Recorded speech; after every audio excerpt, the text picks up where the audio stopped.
Ouvrons une page sport à présent. Ce matin a débuté à Besançon le Trail des Forts. 6 courses réparties sur 2 jours et 7500 participants venus de toute la France. Certains ont décidé de se confronter à l'épreuve reine, le 62 km sous un très beau soleil. Jérémy Chevreuil et Antoine Laroche étaient aux côtés des sportifs. Regardez.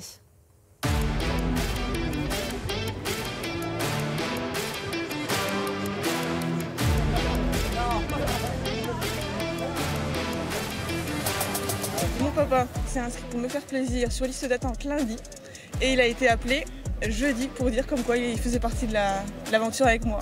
Il est courageux et chanceux le papa. Oui c'est ça, surtout chanceux parce que bon, on s'entraîne quand même un peu dans la semaine et puis chanceux et plaisir de le faire avec ma fille pour la première fois. On est de Strasbourg et Nancy, et là j'étais avec mon père et puis 2 amis, on est parti pour la journée, donc on est chaud là. Tout le monde est entraîné avec des niveaux un peu différents, mais on va essayer de tous être finisher. Et vous avez prévu combien de temps pour cette journée? 8 heures, là on part sur 8 heures. Bon courage. Ouais, merci. 2, 1, c'est parti! Ils étaient 736 au départ de la course phare 62 km, la distance reine de ce trail des Forts. Au programme, 2400 mètres de dénivelé et une grande boucle autour de Besançon, dans le sens contraire des années précédentes. Sur les sentiers, on court entre amis, en famille, et tout au long du parcours, les amis et la famille encouragent ceux qui ont eu la force, ce grain de folie aussi, d'épingler un dossard. Je suis venue encourager mon fils et ses camarades, ses copains. Voilà. Il est passé déjà? Non, il va pas tarder, je pense. C'est son premier grand trail. Ouais, on est tous de Besançon, donc on fait le suivi à vélo et on profite doublement du parcours du coup. Et pourquoi à vélo? Pourquoi vous courez pas avec vos amis? Parce qu'on leur fait leur ravitaillement, donc on coupe un peu à travers, c'est quand même plus simple à vélo quoi. Puis c'est plus sympa, on s'amuse, c'est sympa. Il se débrouille comment pour l'instant? Franchement, pour l'instant, ça va pas trop mal. Dans cette succession de montagnes russes à la sauce comtoise, les coureurs rallient la dizaine de forts qui, depuis le 19e siècle, complètent les défenses de Besançon.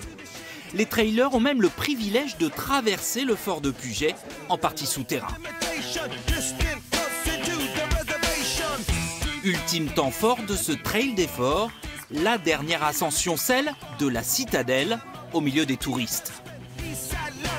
Une dernière ronde sur les remparts, un dernier coup d'œil au paysage, avant de replonger vers l'arrivée.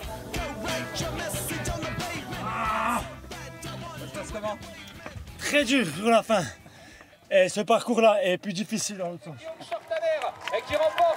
Au bout de l'effort, en 5h21, c'est Guillaume Shortaner, originaire d'Aufmont dans le territoire de Belfort, qui s'impose avec 6 minutes d'avance sur le bisontin Benoît Roblin.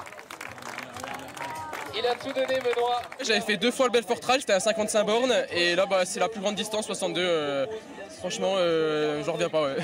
Coup d'essai, coup de maître. On va dire ça, après il n'y avait pas les meilleurs. Je sais que Morel Jean l'année dernière, il avait fait un temps exceptionnel, mais je suis content de lui succéder franchement.